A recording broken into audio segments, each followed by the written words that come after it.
அன்பார்ந்த மக்களுக்கு வணக்கம். நான் உங்கள் Karthik Pillai and welcome to the KD. My வி3 ஆட்ஸ் நிறுவனம். இப்போ என்னென்ன மக்களே, நிறைய ஃப்ராடுகள் சொல்லக்கூடிய விஷயம் என்னென்னால், இந்த கம்பெனி ஆரம்பிக்கப்பட்டதே மக்களை ஏமாற்றுவதற்கு அப்படின்னு ஒரு குற்றச்சாட்டை வைக்கிறானுங்க, ஒரு வாதத்தை வைக்கிறானுங்க. சரி, இந்த கம்பெனி ஆரம்பிக்கப்பட்டது மக்களை ஏமாற்றவா அப்படிங்கிறதையும் நிறைய பேர் கேட்குறீங்க. சார், பணம் எப்போ வரும் அப்படின்னு கேட்குறீங்க.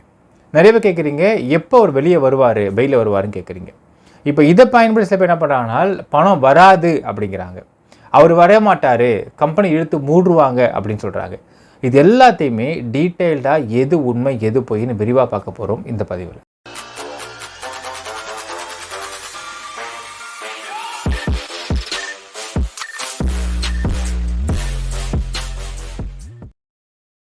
மை வி3 ஆட்ஸ் நிறுவனம். சரி மக்களே, இப்போ ஃபஸ்ட்டு ஒவ்வொருவராக பார்த்துருவோம். முதல்ல ஒரு விஷயம் சொல்கிறாங்க இல்லையா, இந்த கம்பெனியை உருவாக்குனதே மக்களை ஏமாற்ற அப்படின்னு ஒரு சில ஈனப்பிறவிகள், கிருமிகள், ஃப்ராடுகள் பேசிகிட்டு இருக்கு. சரி, இதை நம்ம லாஜிக்காக பேசுவோம். இப்போ நம்ம ப்ளே ஸ்டோர் பண்ணுறோம் மக்களே. கூகுள் ப்ளே ஸ்டோரில் ஏகப்பட்ட ஆப்ஸ் இருக்கிறது. இந்த ஏகப்பட்ட ஆப்ஸு, நிறைய ஆப்ஸ் வந்து ஃபினான்ஷியல் லோன் கொடுக்குறாங்க. சில ஆப்ஸ் வந்து ஃபினான்ஷியலுக்கான சில ஆப்ஸும் இருக்குது. உதாரணத்துக்கு எடுத்துக்கலாமே, உங்கள் தேவைக்குன்னு எடுத்துக்கலாம். இப்போ உங்களுடைய கஷ்டத்துக்கும் தேவைக்கும் லோன் கொடுக்கக்கூடிய பல ஆப்ஸ் இருக்கின்றன. அந்த ஆப்போட ஓனர் யாரும் உங்களுக்கு தெரியுமா? இட் டேக் எனி ஆப், எந்த ஆப்பாக இருந்தாலும் அந்த ஆப்பின் ஓனர் உங்களுக்கு யாருன்னு தெரியுமா? இன்ஃபேக்ட் பார்த்தீங்கன்னா, நடிகர் அரவிந்த் சாமி அவர்கள் இருக்கார். நடிகர் அரவிந்த் சாமி அவர்கள் வந்து ஒரு ஆப் டெவலப்பராக இருக்கார். அவரும் சொந்தமாக ஆப் வச்சுருக்கார். நடிகர் அரவிந்த் சாமி நம்ம எல்லாருக்குமே தெரியும். ஆனால் அவர் வச்சுருக்கக்கூடிய ஆப் என்னடா இருக்கா தெரியுமா? தெரியாது. ஸோ கூகுள் ப்ளே ஸ்டோர் இருக்கக்கூடிய ஆப் இருக்குது. அந்த ஆப்போடைய ஓனர் யார் அப்படிங்கிற விஷயம் பெரும்பாலும் 99.999% அது யார் ஓனர்னு தெரியாமல் தான் இருக்கின்றன. So for example, let's take like this மக்களே, let's take Junglee rummy. So Junglee rummy அப்படிங்கிறது வந்து ஒரு ரம்மி விளையாடுற ஆப், ஒரு ப்ளே ஆப். இந்த ஆப்பை பற்றி அவ்வளவு கான்ட்ரவர்ஷியல் வந்தது. இன்ஃபேக்ட் இந்த ஆப்புடைய அட்வர்டைஸ்மெண்ட்டுக்காக திரு சரத்குமார் அவர்கள்லாம் கூப்பிட்டு விளம்பரப்படுத்துறதுக்கு பணம் கொடுக்கப்பட்ட பொழுது கூட இந்த ஆப்புடைய ஓனர் யாருன்றது சரத்குமார் அவர்களுக்கே தெரில அப்படிங்கிற விஷயத்தையும் வெளியே வந்துருச்சு. எனக்கு தெரிலங்க, இங்கே இந்தியாவில் ஒருத்தவங்க, தமிழ்நாட்டில் ஒருத்தவங்க வந்து கொடுத்தாங்க, நடித்து கொடுத்தோம், அவ்வளோதான் அப்படிங்கிற மாதிரி. ஏன்னா அவங்களை பொறுத்தளவுக்கு ஆட் ஏஜென்சி மட்டும்தான் அவங்களுக்கான ஒரே ஒரு கான்டாக்ட் சோர்ஸ்.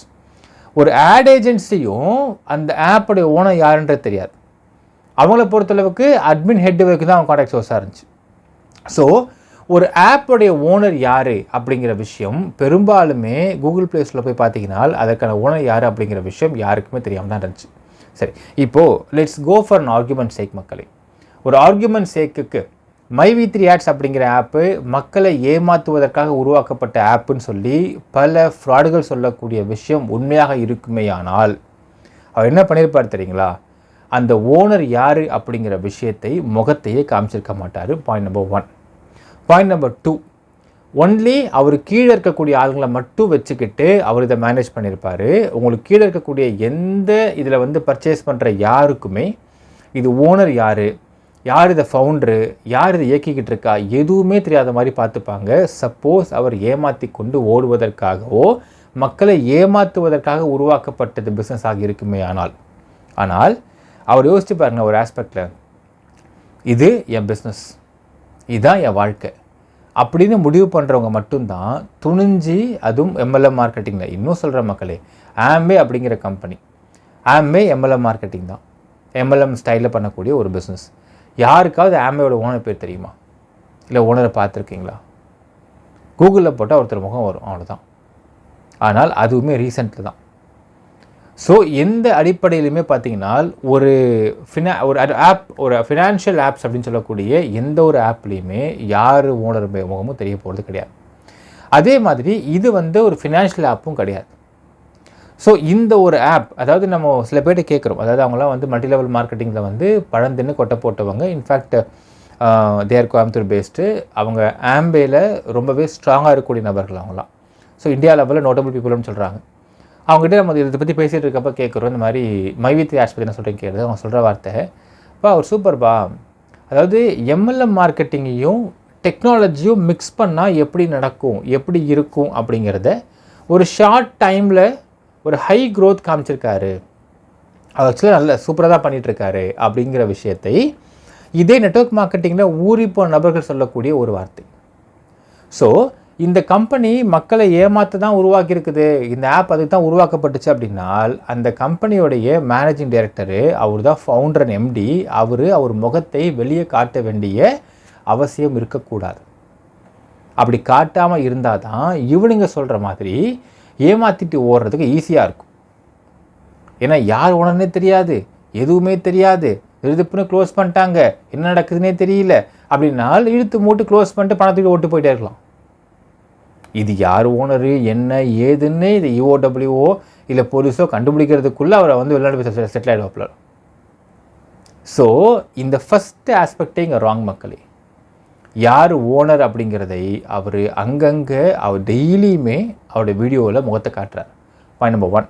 பாயிண்ட் நம்பர் 2, நான் சில மை3 ஆட்ஸ் உறுப்பினர்கிட்ட பேசிகிட்டு இருக்கிறப்போ கேட்ட மக்கள் எந்த அளவுக்கு இந்த எம்டி வந்து அந்த மக்களோட இன்ட்ராக்டிவாக இருக்காருன்றதை பற்றி அவங்க சொன்ன விஷயத்தை அவங்கள்ட்ட பகிர்ந்துக்க போகிறேன்.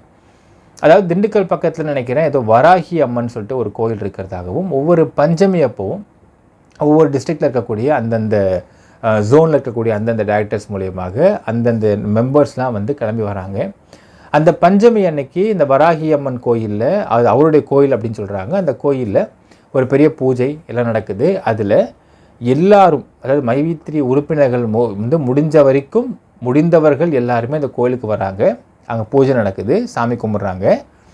இவ்வளோ நடந்துக்கிட்டு இருக்கு, பூஜை நடக்குது, சாமி கும்பிட்றாங்க, எல்லாம் நடந்துக்கிட்டு இருக்குமா.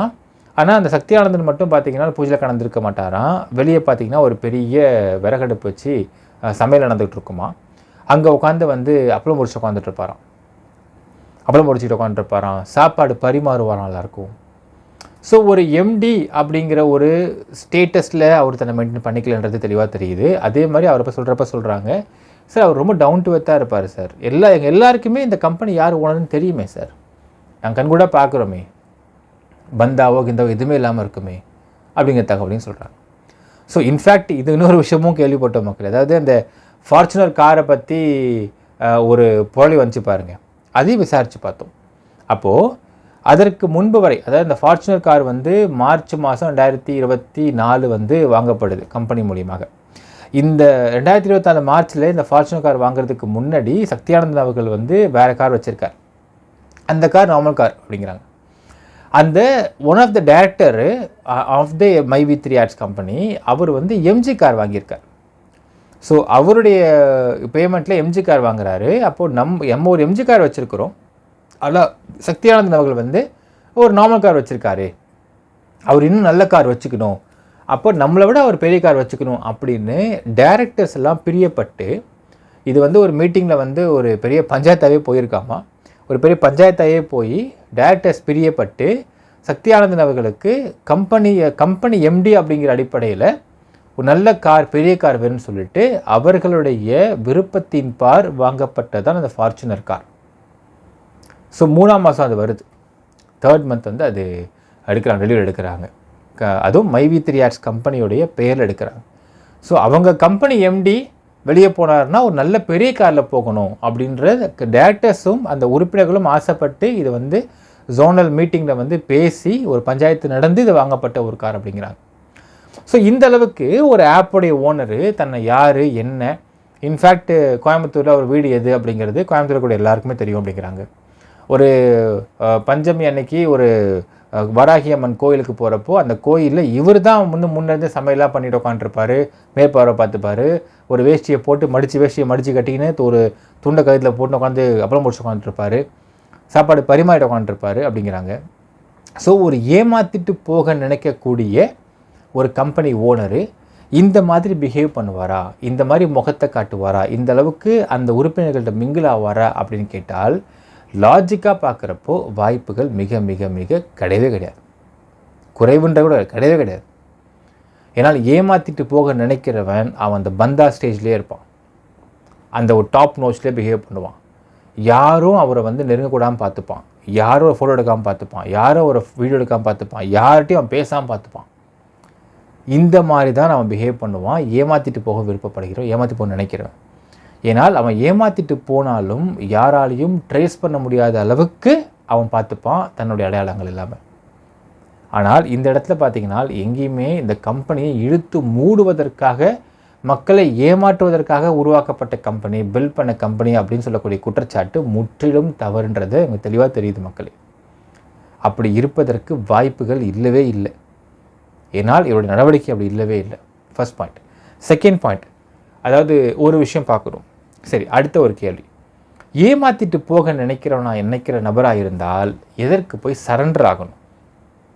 அடுத்த கேள்வி. அதாவது ஜூன் 4 அன்னைக்கு EOW சேனலில் வந்து இந்த வழக்கு பதிவு பண்ணப்படுகிறது.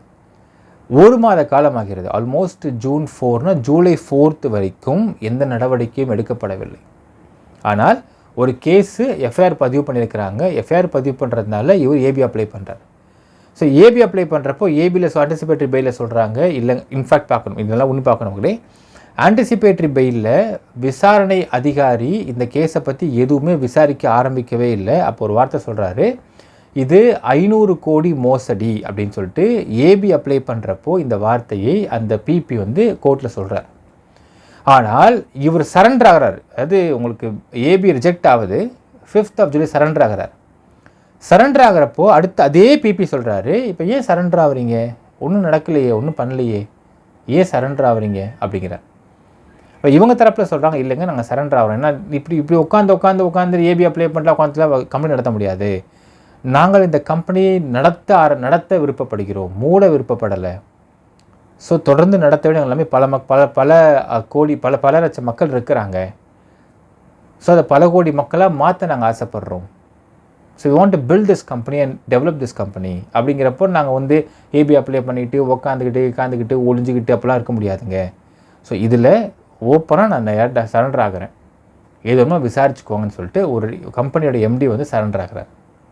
அந்த சமயத்தில் இந்த கம்பெனியை பற்றி 500 கோடி ரூபாய் மோசடி அப்படிங்கிற வார்த்தை பிபி வாயில் வரல. அதுக்கு பதிலாக கேட்ட வார்த்தை என்னன்னா, ஏன் இப்போ சரண்டர் ஆகிறீங்க, என்ன அவசரம்னு கேட்டார். சரி, இது முடியுது மக்களே. அடுத்தது சரண்டர் ஆகிறாரு, கஸ்டடி எடுக்கிறாங்க. கஸ்டடி எடுத்து விசாரித்து முடித்து அதற்கு பின்பு செக்ஷன் ஆல்டர்லாம் பண்ணுறாங்க. இந்த செக்ஷன் ஆல்டரை பற்றி தனியாக நான் ஒரு வீடியோ போடுற மக்களே, ஏன்னால் இது வந்து ஒரு லா கிளாஸ் மாதிரி இருக்கும் மக்களுக்கு. அதனை எந்த அளவுக்கு பாமர மக்களுக்கு புரிகிற அளவுக்கு இது பேசணுமோ நான் அந்தளவுக்கு நான் கரெக்டாக அந்த பாயிண்ட்ஸை எடுத்து உங்களுக்கு பேசுகிறேன்.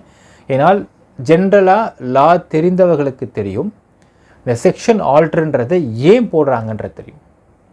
அதே மாதிரி ஜென்ரலாக சட்டம் தெரிந்தவங்களுக்கு தெரியும், ஒரு மோசடி அப்படிங்கிற வார்த்தையிலிருந்து ஒரு பிபி அதற்கு பிறகு அந்த வார்த்தையை பயன்படுத்தவே இல்லைனால் என்ன அர்த்தம்ன்றதும் புரியும். ஸோ இதெல்லாம் வந்து நுணுக்கமான விஷயங்களை நான் எவ்வளோ எளிமையாக சொல்ல முடியுமோ தனி வீடியோவை நான் உங்களுக்கு போடுறேன் மக்களே. அதுமாதிரி செக்ஷன் ஆல்டர்ன்றதை ஏன் பண்ணாங்கன்னு அவங்க தனி வீடியோவை நான் போடுறேன். ஏன்னால் எந்தளவுக்கு பாமர மக்களுக்கும் இந்த கம்பெனியில் இருக்கக்கூடிய மக்கள் நிறைய பேருக்கு, முக்கால்வாசி மக்களுக்கு வந்து சட்டம் என்பது அடிப்படையான ஒரு சில விஷயங்கள் தெரியாமல் இருக்கும். இப்போ தெரிஞ்சுக்கிட்டு இருப்பாங்கன்னு நினைக்கிறேன். ஸோ எளிமையாக புரிகிறவங்களுக்கு எப்படி சொல்ல முடியுமோ நான் அதை பார்த்து நான் கண்டிப்பாக அவங்க சொல்கிறேன் மக்களே. ரைட், இப்போது செக்ஷன் ஆல்டர் பண்ணுறாங்க. மறுபடியும் வந்து அவர் மறுபடியும் வந்து அவரை கஸ்டடியில் வந்து முடிச்சுட்டு திரும்ப சரண்டர் பண்ணுறாங்க. அதாவது இதுவரையில் he was under judicial custody. அதாவது எல்லா பிரிசனுமே it is under judicial custody மக்களே. ஆனால் பிரிசன் அப்படி ஜுடிஷியல் கஸ்டடி, ஸ்டேஷன் அப்படிங்கிறது போலீஸ் கஸ்டடி. இந்த வித்தியாசத்தில் போய் கேட்டிருந்தீங்க, நான் சொல்லிடுறேன். ஸோ போலீஸ் கஸ்டடியிலேருந்து விசாரித்து முடித்த பின்பு இப்பொழுது நேற்று அவர் முந்தா நாள் மறுபடியும் அவர் வந்து he sent to judicial custody. So இங்கே இந்த சமயத்திலையும் பிபி வாயிலேருந்து ஒரு வார்த்தை இது 500 கோடி மோசடி என்ற வார்த்தை வரவில்லை. அதற்கு மாறாக இது 2000 crores இன்வால்வ்டு ப்ராஜெக்ட்ன்ற வார்த்தையை பயன்படுத்திக்கிறாங்க. ஸோ இதை புரிந்து கொள்ள வேண்டும் மக்களே. இன்னும் நான் வந்து நேற்று அந்த ஆர்டர் படித்தப்போ நான் புரிஞ்சுக்கிட்டேன். இன்ஃபேக்ட் நான் ஒரு விஷயம் வந்து நேற்று நான் சொன்னப்போ வந்து ஒரு சின்ன ஃபேக்சுவல் ஏற்பட்டுருச்சு. நான் சொல்ல அதை இங்கே தெளிவுபடுத்திடுறேன் மக்களே. என்ன ஃபேக்சுவல் ஏற்படுன்னு பார்த்தீங்கன்னா, நேற்று கொடுக்கப்பட்ட ஆர்டரில் 9,09,500,000 9.5 அரவுண்ட் லேக் பீப்புள் வந்து இந்த கம்பெனியில் வந்து அவங்க பணம் போட்டிருக்காங்க இல்லைங்களா. இது இஸ் ஆக்சுவலி பர்ச்சேஸ் பண்ணியிருக்காங்கன்னு. பட் நாம் என்ன நினச்சோம்னா இது 65 lakh அப்படிங்கிற ஒரு கவுண்ட் இல்லை அப்படின்னு நம்ம நினச்சிட்டு இருந்தோம். இன்றைக்கி என்ன தகவல் கிடச்சிருக்குன்னு பார்த்தீங்கன்னா, சார் இதில் வந்து நிறைய ஸ்டேஜஸ் இருக்கின்றன. அதில் வந்து ஓஎம்னு ஒரு குரூப் இருக்குது. ஓஎம்னா ஓப்பனிங் மெம்பர் அப்படின்னால் அவர்கள் எந்த பணமும் கட்ட வேண்டிய அவசியம் கிடையாது, எந்த பர்ச்சேஸும் பண்ண வேண்டிய அவசியம் கிடையாது. அவங்க உள்ளே வந்து இந்த ஆட்ஸ் அவங்க பார்க்குறாங்கனால் அவர்களுக்கும் ஒரு மினிமம் அமௌண்ட் வந்து போடப்படும். ஸோ ஓஎம் மெம்பர் மட்டும் இந்த கம்பெனியில் 55 lakh மெம்பர்ஸ்க்கு மேலே இருக்கிறாங்க. மற்றபடி அது கீழே வரக்கூடிய அந்த PM, SM, GM, DM, CM இவங்களாம் இருக்காங்க. இவங்கெல்லாம் பார்த்தீங்கன்னா ஆல்மோஸ்ட் வந்து 9.5 lakhs இருக்கிறாங்க. அதில் பேசிக் மெம்பர்ன்ற கேட்டகரி மட்டும் ஒரு அரௌண்ட் 6 lakh பீப்புள் இருக்கிறாங்கன்ற தகவலும் கிடைக்கப்பட்டிருக்கின்ற மக்களே. இதனால் இது 65 லட்சம் பேர் இந்த கம்பெனியில் வந்து உறுப்பினராக இருக்கிறாங்க அப்படிங்கிறது ஒரு தப்பான தகவல் கிடையாது. நேற்று நான் வந்து we made a factual error, நான் திருத்திக்கிறேன். 65 lakh மெம்பர்ஸ் இருப்பது உண்மை. அதில் 55 லட்சம் மெம்பர்ஸ் பார்த்தீங்கன்னா ஓஎம்மாக இருக்கிறாங்க. மற்றவங்க எல்லாம் தான் இந்த கம்பெனியில் பர்ச்சேஸ் பண்ணி சேர்ந்துருக்கிறாங்க. ஸோ அதனை மட்டும் அங்கே வந்து மென்ஷன் பண்ணிருக்கிறாங்க ஆர்டரில். ஸோ இப்போ இந்த விஷயம் பாருங்கள், அதாவது இத்தனை மக்கள் வந்து இதில் இருக்கிறாங்க அப்படிங்கிறது தெரியுது. தெரிஞ்சதுக்கு பிறகு இவங்க மறுபடியும் சரண்டர் பண்ணுறாங்க. சரண்டர் பண்ணுறப்பையும் அவர் என்ன பண்ணுறாருனால் செக்ஷன் கிராவிட்டி ஒரு வார்த்தை அவங்க உபயோகப்படுத்தியிருப்பாங்க அந்த ஆர்டரில். என்னென்னால் வித் தி கிராவிட்டி ஆஃப் அஃபென்ஸ்னு மென்ஷன் பண்ணியிருப்பாங்க. இதைத்தான் நம்ம நேத்தியே சொன்னோம். என்னென்னால் சம்திங் ஆல் செக்ஷன் கிராவிட்டி. ஒரு செக்ஷன், ஒரு ஐபி செக்ஷன்ஸ் ஒருத்தவங்க மேலே போடப்பட்டிருக்கலாம். அந்த செக்ஷனுக்கு அடிப்படையில் எத்தனை நாட்கள் அவரை நீதிமன்ற காவலில் வச்சு இங்கே காவல்துறை விசாரிக்க வேண்டும் அப்படிங்கிற ஒரு ப்ராசஸ் இருக்கின்றது. ஸோ அந்த அடிப்படையில் இந்த கிராவிட்டி ஆஃப் அஃபென்ஸ்ன்றதும் என்னென்ன செக்ஷன் இவர் மேலே போடப்பட்டிருக்கின்றது, அதாவது ஒரு குற்றத்தின் அடிப்படையில் செக்ஷன்ஸ் போடப்படுகிறது அப்படிங்கிறது உங்களுக்கு இனிஷியலாக ஒருத்தவங்க கம்ப்ளைண்ட் கொடுக்குறாங்க. கம்ப்ளைண்ட் கொடுத்து எஃப்ஐஆர் பதிவு பண்ணப்படுகின்றது. எஃப்ஐஆரின் அடிப்படையில் தான் இந்த செக்ஷன்ஸ் போடப்படுகின்றது. ஆனால் அது முடிந்த பின்பு எல்லாம் ஃபினிஷ் ஆகி இந்த சார்ஜ் ஷீட் போடப்பட்டு சார்ஜ் ஷீட் போட்டதுக்கு பிறகு இது நீதிமன்றத்தில் தான் இந்த செக்ஷன்ஸ் எல்லாம் இவர் மேலே போட்ட செக்ஷன்ஸ் எல்லாம் வந்து மேட் அவுட் ஆகுமா ஆகாதா அப்படிங்கிறதை அங்கே தான் விவாதம் பண்ண வேண்டும். இப்போ அடுத்தது பெயிலில் வரும். இப்போ பெயிலில் நீதிமன்றத்தில் விவாதம் நடக்கும். அதில் தெளிவுபடுத்துவாங்க இந்த விஷயத்தை. ஸோ இந்த செக்ஷன் கிராவிட்டியை பொறுத்து இவர் எத்தனை நாட்கள் நீதிமன்ற காவலில் இருக்கிறதுக்கு அந்த ஸ்ட்ரெச் இருக்குது அப்படிங்கிறதை தெளிவாக மென்ஷன் பண்ணிருக்கிறார். இதை நம்ம சொன்னோம் மக்கள். என்னென்னால் ரொம்ப ஷார்ட் டைம், அதாவது ஜூலை 5 அவர் சரண்டர் ஆகிறாரு. நேத்தி 18th ஜூலை. இந்த ஒரு இன்ஃபேக்ட் வந்து நாட் ஈவன் 1 வாய்தா கேம், 13 days தான் ஆகுது. அதான் அவங்க எம்டி பார்த்தீங்கன்னா போகிற மாதிரி ஒரு வீடியோ போட்டு சொல்லியிருப்பாரு. அதாவது அதிகபட்சம் 2 மாத காலம் வரைக்கும் கொஞ்சம் பொறுத்துக்குவாங்கன்னு சொல்லியிருந்திருப்பார். ஸோ இந்த ஒரு செக்ஷன்ஸ்க்கெல்லாம் பார்த்தீங்கன்னா அதிகபட்சம் செக்ஷன் கிராவிட்டின்றது அதிகபட்சம் 2 மாத காலம் வரையில் நீதிமன்ற காவலை வச்சிருக்க முடியும். அதிகபட்சம். அதற்கு கம்மியான நேரங்களில், அதுக்கு கம்மியான டென்யூரில் வந்து அவர் வெளியே வந்துடலாம். பட் குறைந்தபட்சம் பார்த்தீங்கன்னா ஒரு வாய்தான்றது 15 days மக்களே. 15 days வரைக்குமாவது நீதிமன்ற காவலில் வைப்பாங்க. ஏனால் இந்த டைம் அப்படிங்கிறது காவல்துறை இது விசாரிக்கக்கூடிய ஏஜென்சி இஓடபிள்யூஓ காவல்துறை whatever it might be, அவங்க விசாரிப்பதற்கான பேசிக் டைமிங் 15 days ஆவது அவங்க எடுத்துக்கொள்வார்கள் விசாரிப்பதற்கு. இப்போ ஒரு வாய்தா முடியும், அடுத்த வாரம். இப்போ அடுத்த கேள்வி கேட்குறீங்க, எப்போ எப்படி வெளியே வருவாருன்னு கேட்குறீங்க. அதையும் சொல்லிடுறேன். இன்ஃபேக்ட் மக்களே, செக்ஷன் கிராவிட்டி என்பது அதிகபட்ச நாட்கள் முடிந்த பிறகு there is something called statutory bail சொல்லுவாங்க. அதாவது 60 நாட்கள் அதிகபட்சமாக ஒருத்தவங்க இருந்துட்டாங்கனால் அதற்கு மேல் அந்த போலீஸ் அதிகாரி இந்த கேஸை விசாரிக்கிறாரோ விசாரிக்கலையோ அந்த நபரை நீதிமன்ற காவலில் வச்சுக்க முடியாது, வெளியே அனுப்பிச்சிடுவாங்க பெயில். இதுதான் நாம் சொன்னோம், பெயில் இஸ் கம்பல்சரி நம்ம சொன்னோம். இப்போது ஒரு let's take a murder case. ஒரு மர்டர் கேஸ் 90 நாள் அப்படிங்கிறது தான் அதோடைய செக்ஷன் கிராவிட்டி. ஒருத்தன் கொலை பண்ணிட்டான், let's take it's a cold blooded murder மக்களே. 90 நாளைக்கு மேல் அவர்களை ஸ்டாட்யூட்டரி பெயிலில் வெளியே விடுவதற்கு சட்டத்தில் இடம் உண்டு. செக்ஷன் கிராவிட்டி முடிந்த பின்பு அவங்க தரப்பு வழக்கென பெயில் அப்ளை பண்ணாங்கனால் சார் கிராவிட்டி முடிஞ்சிச்சு அப்படின்னு சொன்னால் அந்த ஒரு வார்த்தை போதுமானதாக இருக்கும். அவர்கள் நீதிமன்றம் அவர்களை பெயிலை வெளியே அனுப்பிச்சிடுவாங்க. ஏனால் இதுக்கு பேர் தான் பெயில் இஸ் கம்பல்சரி. 60 நாள் என்பது இந்த வழக்கில் அதிகபட்ச நாட்கள். குறைந்தபட்சம் ஒரு வாய்தா 15 days ஆவது உள்ளே வச்சுருப்பாங்க நீதிமன்ற காவலில். அந்த நேரம் அப்படிங்கிறது இவர்கள் விசாரிப்பதற்கான நேரம். ஸோ இப்போ அடுத்த வாரம் அவங்க வந்து ஹைகோர்ட்டில் பெயில் போடலாம். சப்போஸ் இன்றைக்கி அவங்க பெட்டிஷன் ஹைகோர்ட்டில் பெட்டிஷன் போட்டிருந்தாங்க, ஒரு அஃபிடவிட் போட்டிருந்தாங்கனால் மண்டே டியூஸ்டே அது வந்து ஹியரிங் வருவதற்கு வாய்ப்பு இருக்குது. ஏன்னா நாளைக்கு லீவு, நாளைக்கு லீவு, மண்டே டியூஸ்டே எடுத்துக்க முடியும். சப்போஸ் மண்டே தான் அஃபிடவிட் போடுறாங்க அப்படின்னா either Wednesday or Thursday bail petition first hearing வரும். அட்மிஷன் ஹியரிங் நாங்கள் சொல்லுவோம், அது வரும். அட்மிஷன் ஹியரிங் வந்துட்டு இந்த பெயில் பேஸ் அட்மிஷன் ஆனதுக்கப்புறம் கவுண்டர் கேட்பாங்க. அந்த கவுண்டரு அடுத்த நாள் தான் கேட்க மாட்டாங்க. ஏன்னால் காவல்துறைக்கும் ஒரு டைம் கொடுக்கணும். ஸோ அந்த கவுண்டர்ன்றது ஒரு வாரம் டைம் கொடுப்பாங்க அதிகபட்சம். ஸோ 1 வீக் கழித்து கவுண்டர் வரும், ஒரு வாரத்துக்குள்ளே வரும். ஏன்னா பெயில் தான் ஒரு வாரத்துக்குள்ளே வந்துடும். ஸோ ஒரு வாரத்துக்குள்ளே காவல்துறை இந்த வழக்கை விசாரித்து முடிச்சாச்சுங்க, எல்லாம் ஃபினிஷ் ஆகிடுச்சின்னு சொல்லிட்டு அவங்க வந்து அதுக்கான அஃபிடவிட், அதுக்கான கவுண்டர் கொடுத்துட்டாங்கன்னா அடுத்து ஆர்கியூமெண்ட்டு போகும். ஆர்கியூமெண்ட்டு போய் ஆர்கியூமெண்ட் முடிஞ்சதுக்கு பிறகு என்ஓசி கொடுத்துருவாங்க, எல்லாம் முடிஞ்சு சொன்னாங்கன்னா தென் பெயில் வெளியே வந்துடுவார். ஸோ வெயிட் பண்ணணும்.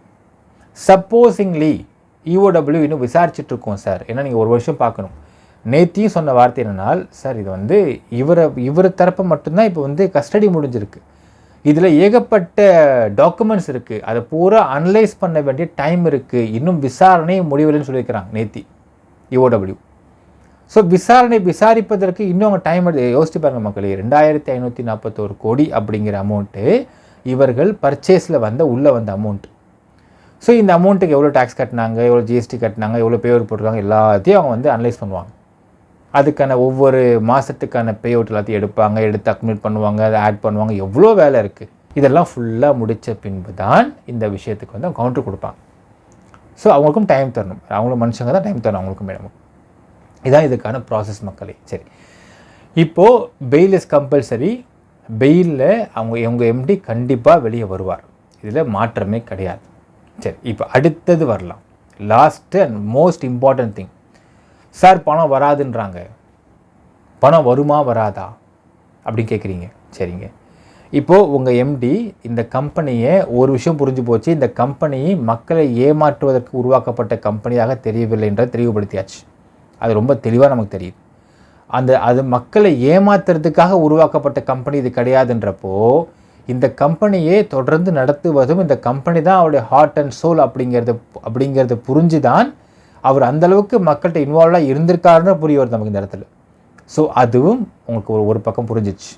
ஸோ இந்த கம்பெனியை மூடுறதுக்கு அவர் கம்பெனி ஆரம்பிக்கலை, மக்களை ஏமாற்ற கம்பெனி ஆரம்பிக்கலை.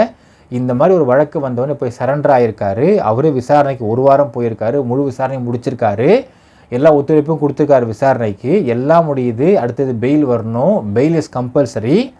பெயில் அவர் வெளியே வருவார். வெளியே வந்ததுக்கப்புறம் திரும்ப கம்பெனி நடத்த தான் நடத்துறதுக்காக தான் அவ்வளோ போராட்டம் பண்ணுறது. கம்பெனி நடத்துவார். கம்பெனியை நடத்தும் பட்சத்தில் உன் காசு வாங்க போகிறாரு. சிம்பிளாக யோசிச்சு பாருங்கள் மக்களே. அதாவது இந்த கம்பெனி நடத்த தான் அவர் வந்து ஒரு போராடிட்டுருக்கார். சரி, கம்பெனியை இழுத்து மூட்டு போகிறதோ இல்லை கம்பெனிலேருந்து ஏமாற்றி மூட்டு போகிறதோ இருந்தால் அவர் போய் சரண்டராக இருக்க வேண்டிய அவசியமே கிடையாது. அவர் தலைமுறையாக இருக்கலாம், வெளிநாட்டு வச்சு ஓடி போயிருக்கலாம்.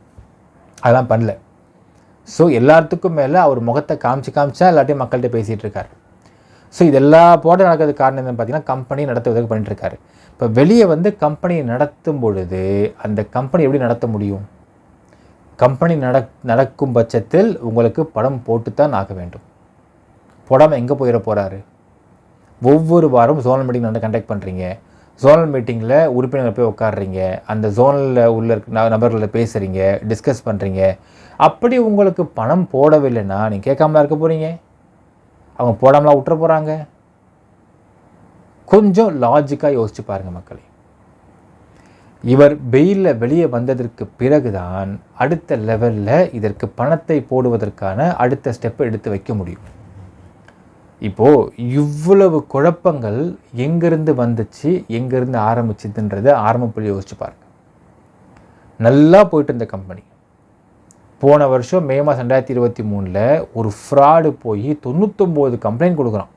எஃப்ஐஆர் போடல, 100 கம்ப்ளைண்ட் கொடுக்குறானா. அதை ஒரு நபர் மூலமாக கொண்டு போய் வச்சு கொடுத்துருக்கான்.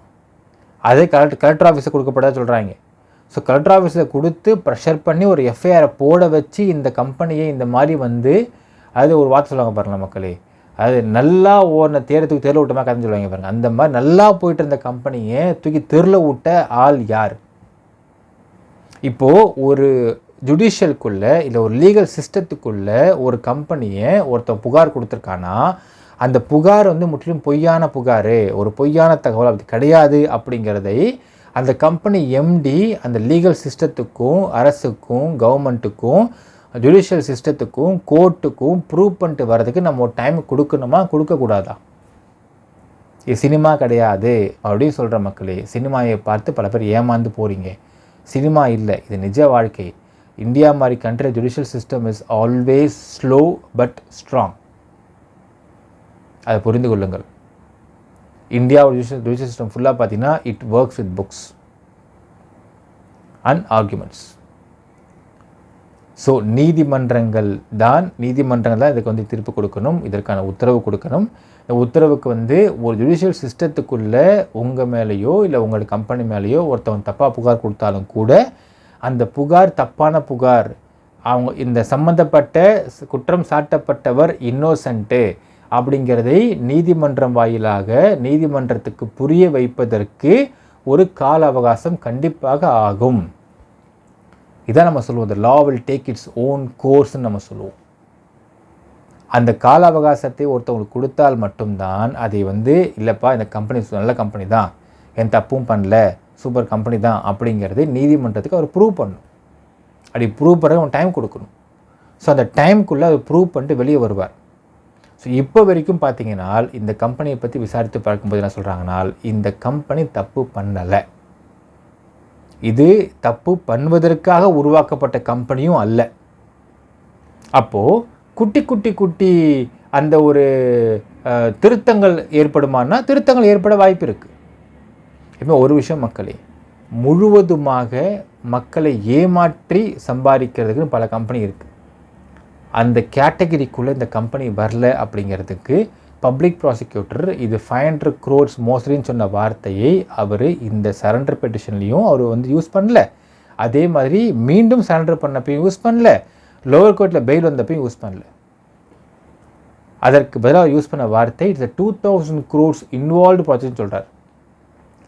இந்த 2000 கோடி இன்வால்வ்டு ப்ராஜெக்ட் அப்படிங்கிறது எப்படி நடந்திருக்கு அப்படிங்கிறதை அனலைஸ் பண்ணி கோர்ட்டுக்கு தெரிவிப்பதற்குன்னு இவர்களுக்கு டைம் கொடுத்தாக வேண்டும். ஸோ இதை கொடுத்து அவர் பெயிலில் வெளியே வந்தே தீருவார். வந்ததுக்கு பிறகு கம்பெனி நடத்தாமல் போகிறாரு. நடத்தும் பொழுது உங்கள் பணத்தை கொடுக்காமல் எங்கேயா போயிட போகிறாரு? யோசித்து பாருங்கள் மக்களே. இந்த ஒரு விஷயத்தை வைத்துக்கொண்டு பல கிருமிகள், பல ஃப்ராடுகள், பல பல பல பல டேஷ் டேஷ் டேஷ் சொல்லிக்கலாம். எப்படியெல்லாம் உங்களை ஏமாற்ற முடியுமோ ஏமாற்ற ட்ரை பண்ணுறாங்க. பட் மக்கள் ஏமாறங்க ரெடியாக இல்லை. ஒரு விஷயம் என்ன சந்தோஷப்படுறாங்க அப்படின்னு பார்த்தீங்கன்னா, மைவித்து குரூப்பாக நீங்கள் சேர்ந்ததின் காரணமாக நீங்கள் பல லீகல் டேர்ம்ஸ் தெரிஞ்சு கொள்கிறீர்கள். You are learning the legal things practical way. தெரிந்து கொள்ளுங்கள் மக்களே. ஒருத்தவனை டோட்டலாக முடக்கி, அவன் நல்லா போயிட்டுருக்கவன் டோட்டலாக முடக்கி அவனை வந்து ஒன்றும் இல்லாமல் பண்ணுவதற்கு there is no rule of law. ஒரு சட்டமே கிடையாது. கம்பெனி நடத்திக்கிட்டு இருக்கேன், நடத்துகிறேன்னு சொல்கிறவனை நடத்தக்கூடாதுன்னு சொல்கிற சட்டம் கிடையாது. நடத்தாமல் விட்டா மட்டும்தான் ஏன்பா நடத்தாமல் விட்ட அப்படிங்கிற சட்டம் இங்கே இருக்கிறது. ஸோ இந்த கம்பெனி மீண்டு வருவதற்குன்னு சொல்லிட்டு ஒரு டைம் கொடுத்தாக வேண்டும். அதற்குள்ளே உங்களை பல பேர் குழப்பினாலும் என்ன சட்டம் சொல்கிறது அப்படின்னு தெரிவிப்பதற்காக நாம் இங்கே இருக்கிறோம் மக்களே. Don't worry. நடக்கும் விஷயத்தை நாங்கள் கண்டிப்பாக உங்களுக்கு தெளிவாக சொல்கிறோம். சில விஷயம் நான் உங்கள்கிட்ட பெண்டிங் வச்சுருக்கேன். நான் அதை கண்டிப்பாக அடுத்த வீடியோவில் கண்டிப்பாக உங்களுக்கு சொல்கிறேன் மக்களே. என்ன நினைக்கிறீங்கன்றதை கமெண்ட்டில் மென்ஷன் பண்ணுங்கள். நன்றி, வணக்கம்.